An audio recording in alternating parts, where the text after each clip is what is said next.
So for this to happen, for ketogenesis to happen, the requirements are that blood glucose levels have to be low and sustained. And also insulin has to be low, glucagon has to be high. So basically, you know, the starvation state needs to be maintained biochemically to drive ketogenesis, hepatic ketogenesis. So we asked the question, will ketosis or therapeutic ketosis, will it prevent CNS oxygen toxicity? And how do you induce therapeutic ketosis? So we know that prolonged fasting can elevate blood ketones, you know, as high as 8 millimolar under certain conditions. But obviously this is not a practical solution. The ketogenic diet or medium chain triglyceride oil, which is derived from coconut oil. You may have heard about coconut oil being good for Alzheimer's disease and things like that, because the primary ingredient in coconut oil is MCT oil. So if you take coconut oil, your blood ketones go up, and it's giving your brain an alternate source of fuel. And in cognitive, patients with mild cognitive impairment, it actually increases their cognitive function. So another strategy that we're interested in, though, is ketone esters, because we can get, you know, any level of ketones in the blood, essentially any level, if you feed enough ketone esters.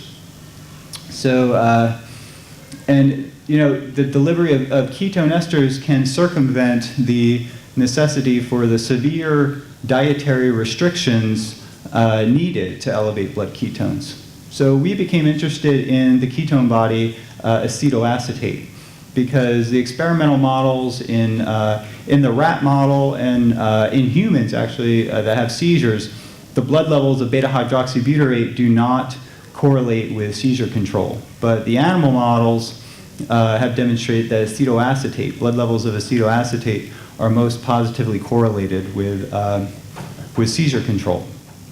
So we often associate ketosis with diabetic ketoacidosis, which is actually a severe metabolic state where there's no insulin.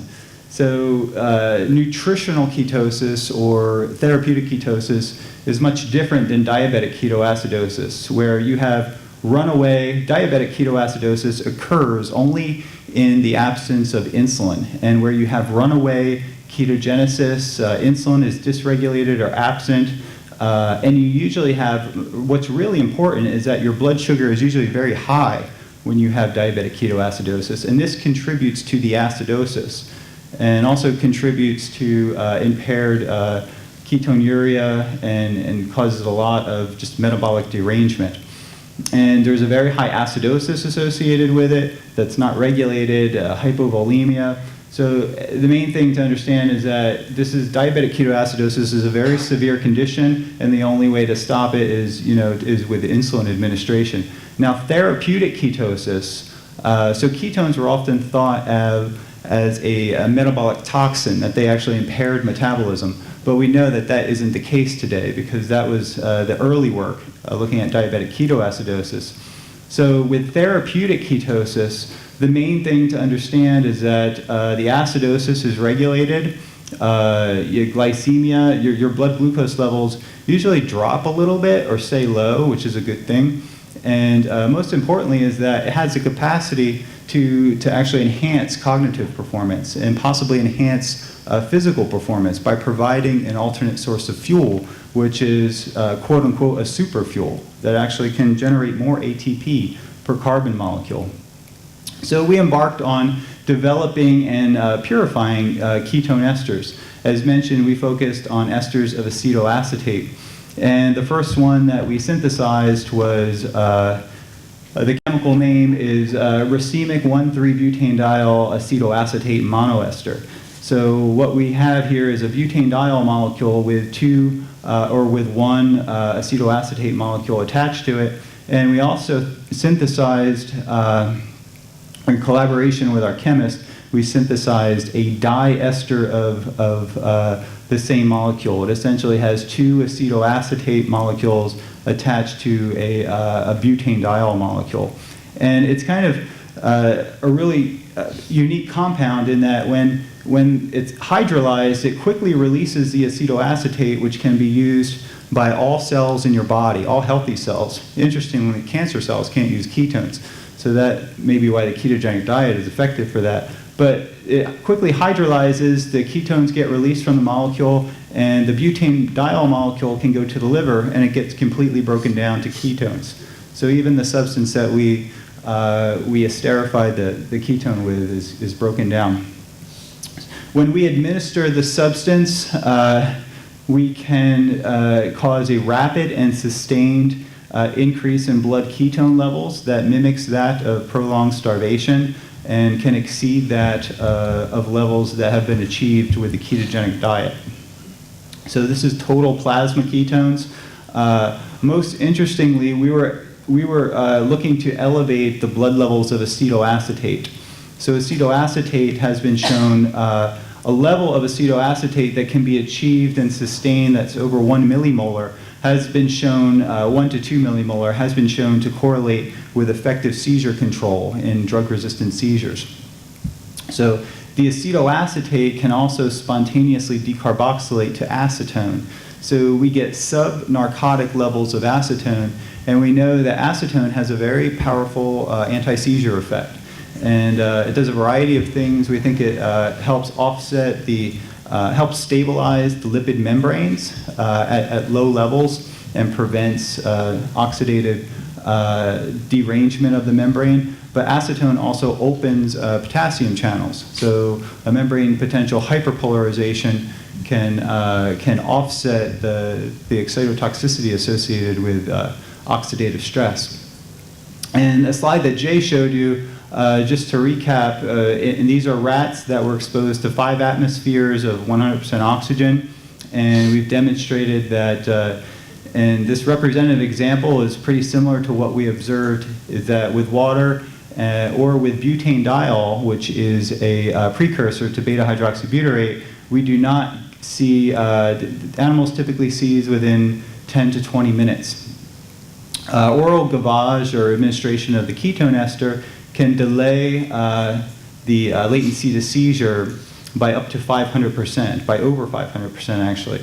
So this is data showing that precursors to acetoacetate, we tested a ketone monoester and a ketone diester and demonstrated a significant delay in the time to seizure. And we also tested 1,3-butanediol, which gets completely broken down to beta-hydroxybutyrate, the other ketone body. And I'd like to mention that beta-hydroxybutyrate is an efficient source of energy for the brain, but it has different chemical properties than acetoacetate. So we're not exactly sure why elevating beta-hydroxybutyrate does not prevent seizures, but we have clear evidence that the acetoacetate levels are most important for preventing oxygen toxicity and seizures in general. So we know, just kind of an overview, a summary of the neuroprotective mechanisms of ketones. We know that the ketogenic diet and ketone esters can elevate blood ketones. The ketogenic diet also lowers glucose. Ketones themselves tend to mimic insulin, and in doing so, they can lower blood glucose levels. There's a variety of things that can contribute to the anticonvulsant effect.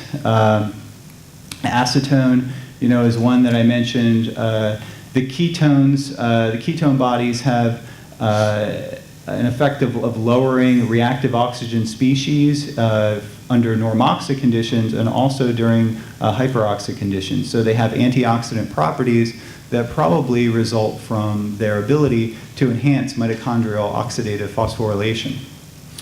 And I think most importantly, is that the ketones provide a source of energy to the brain that otherwise wouldn't be there.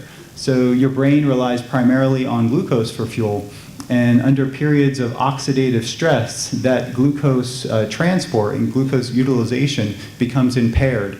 So if you can imagine, a diver exposed to high pressures of oxygen, you're causing oxidative stress. You're also increasing the energy demands of the brain. So you have a combination of oxidative stress and also increased energy demands in the brain.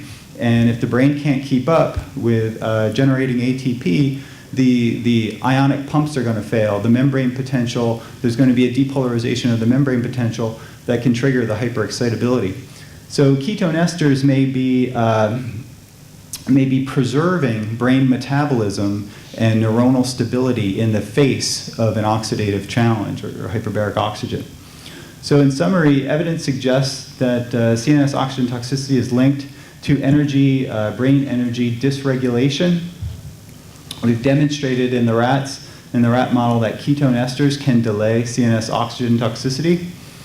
So ketone esters represent a metabolic strategy to normalize the aberrant energy metabolism that's associated with oxidative stress and CNS oxygen toxicity. So we think that the ketone esters or metabolic therapy in general has implications for Alzheimer's disease.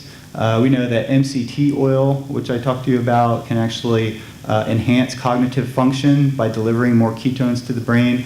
The ketogenic diet, there's evidence that the ketogenic diet can be helpful for Parkinson's disease, where you have impaired neuronal metabolism in the dopaminergic neurons. We're doing studies right now. We recently acquired a grant to look at the effects of ketone body administration in an ALS mouse model, the G93A transgenic model, because there are numerous patient reports that they are doing much better in managing the symptoms of ALS while using a ketogenic diet. So that inspired this research. Traumatic brain injury. It's known that brain metabolism is a good index for, as we heard earlier, for the outcome, for TBI outcome. So if you can restore brain metabolism quickly, maybe you can prevent the downstream cascades associated with neuroinflammation.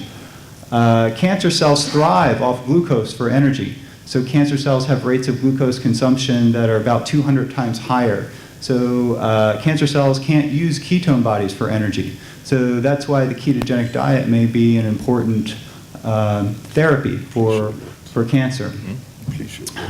Various metabolic disorders like glucose transporter type 1 deficiency syndrome, pyruvate dehydrogenase deficiency syndrome. The only therapy for this is the ketogenic diet. So ketone esters would allow a patient to circumvent the need for the ketogenic diet. And epilepsy too. Epilepsy is a big one. A friend of mine actually had temporal lobe epilepsy that was kind of labeled terminal epilepsy, and he tried a half dozen or more different anti-epileptic drugs and was unsuccessful in treating his epilepsy. He got off all the drugs, his seizures increased, but then started the ketogenic diet and has been very effectively controlling his epilepsy with the use of the ketogenic diet. And he's off all the drugs now and can maintain his seizures. So actually the first half a year, he went completely seizure-free when he was having about 3 seizures per week.